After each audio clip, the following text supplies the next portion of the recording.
नमस्कार भाइयों, प्यारी बहनों, मेरे प्यारे बच्चों।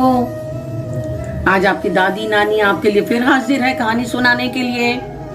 आपको पहले पार्ट में सती के दक्ष प्रजापति के यज्ञ में कूदने की कहानी सुनाई थी।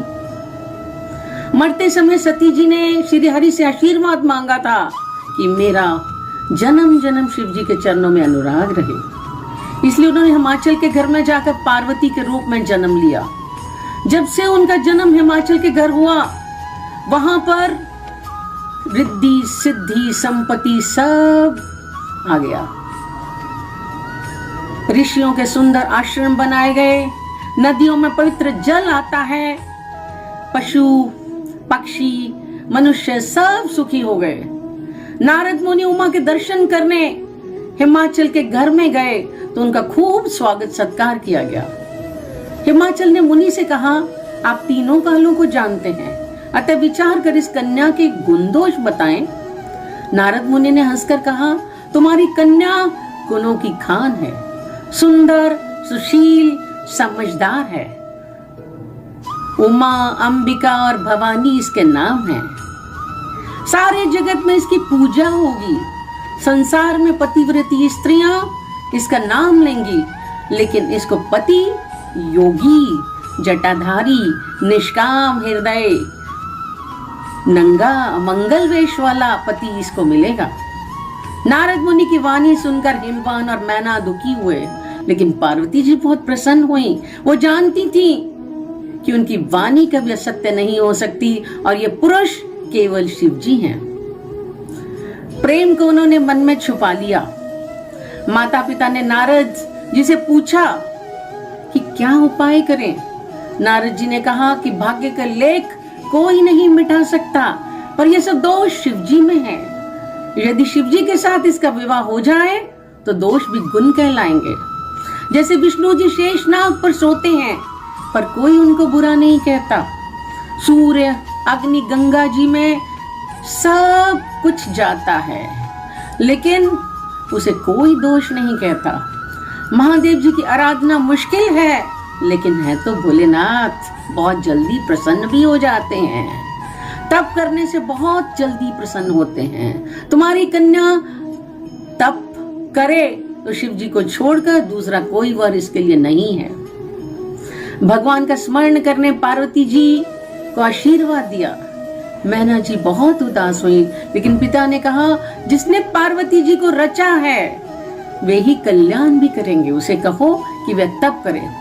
पार्वती जी ने माँ के मन की बात समझकर कहने लगी कि एक ब्राह्मण ने मुझे सपने में बताया था कि मुझे तप करना है, और वो चली गई। कठोर उपवास किए, कमजोर हो गई। आकाश में आकाशवाणी हुई कि तेरा मनोरथ पूर्ण हुआ। जब तुम्हारे पिता बुलाने आए, घर चली जाना। तुम्हें जब सप्त ऋषि मिले तब वाणी को मेरी को ठीक समझना। याज्ञवल्क्य जी भरद्वाज जी से बोले कि अब शिव जी के चरित्र सुनो। सती जी के जाने के बाद वो वैरागी हो गए थे। रामचंद्र जी का गुणगान करने लगे। सप्त ऋषि पार्वती जी को मिले, पूछा तुम किस लिए इतना कठोर तप कर रही हो? तो उन्होंने कहा, मैंने नारद जी की बात को सत्य मानकर शिव जी को अपना पति मान लिया है। सप्तऋषि हंसने लगे कि जो भी नारद जी की सीख सुनता है वो घर बार छोड़कर भिखारी हो जाता है। क्या तुम ऐसा पति चाहती हो जो उदासीन गुणहीन बुरे वेश वाला नंगा और शरीर पर सांप लपेटे हो? हम तुम्हारे लिए अच्छा वर ढूंढेंगे। पार्वती जी ने कहा, वे जैसे भी हैं, मेरा मन उनमें रमा हुआ है। पार्वती जी का प्रेम देकर सप्तऋषि शिव जी के पास गए। पार्वती जी का प्रेम सुनते शिव प्रेम मग्न हो गए। उसी समय तारक नाम का राक्षस बहुत शक्तिशाली था। उसने देवताओं को हरा दिया। ब्रह्मा जी से पुकार करने गए देवता। ब्रह्मा जी ने बताया कि शिव जी का पुत्र ही तारकासुर को मार पाएगा। आप कामदेव से जाकर प्रार्थना करें। सभी देवता कामदेव जी के पास गए। कामदेव समझ गए कि मेरा मृत्यु निश्चित है, लेकिन उपकार करना लोगों का मेरा परम धर्म भी है। कामदेव के आते ही सब उनके वश में हो गए। शिव जी के पास में बसंत का मौसम कर दिया। उसने 5 बाण शिव जी के दिल में मारे, शिव जी की समाधि टूटी, तीसरा नेत्र खोला और कामदेव जी भस्म हो गए। तब उनकी पत्नी रोती हुई शिव जी के पास गई तो शिव जी ने वरदान दिया कि तेरा पति बिना शरीर के रहेगा। जब यदुवंश में श्री कृष्ण पैदा होंगे तब तेरा पति प्रद्युम्न के रूप में पैदा होगा। सभी देवताओं ने शिव जी से प्रार्थना की कि वे पार्वती से विवाह कर लें। शिव जी की बारात में सब देवता भांति भांति के वाहनों में चले। शिव जी को गणों ने सजाया। शिव जी के सिर पर सांपों के कुंडल और गंगा जी 3 नेत्र, सांपों का जनेऊ, गले में विष, छाती पर नरमुंडों की माला सजाई गई, हाथ में त्रिशूल और डमरू बैल पर चढ़कर जा रहे हैं। बारात में कोई दुबला, कोई मोटा, पवित्र अपवित्र वेश वाले हैं। सबने ताजा खून शरीर पे लपेट रखा था। बारात को नजदीक आते सुनकर शहर में चहल पहल हो गई। विष्णु जी को देखा तो सब खुश हो गए कि शिव जी भी वैसे ही होंगे। लेकिन जब शिव जी के गणों को देखा लोग डर कर भाग गए। दूल्हे के शरीर पर राख लगी है, वह नंगा जटाधारी भयंकर है। शिव जी माँ को बहुत दुख हुआ। जिस विधाता ने तुम्हें इतना सुंदर बना दिया, तुम्हारा पति ऐसा बनाया। तब पार्वती के कहने पर शिव जी ने सुंदर रूप धारा, सिर पर जटाएं, गंगा जी सज रही हैं, मस्तक पर चंद्रमा। और फिर शिव जी का विवाह संपन्न हो गया।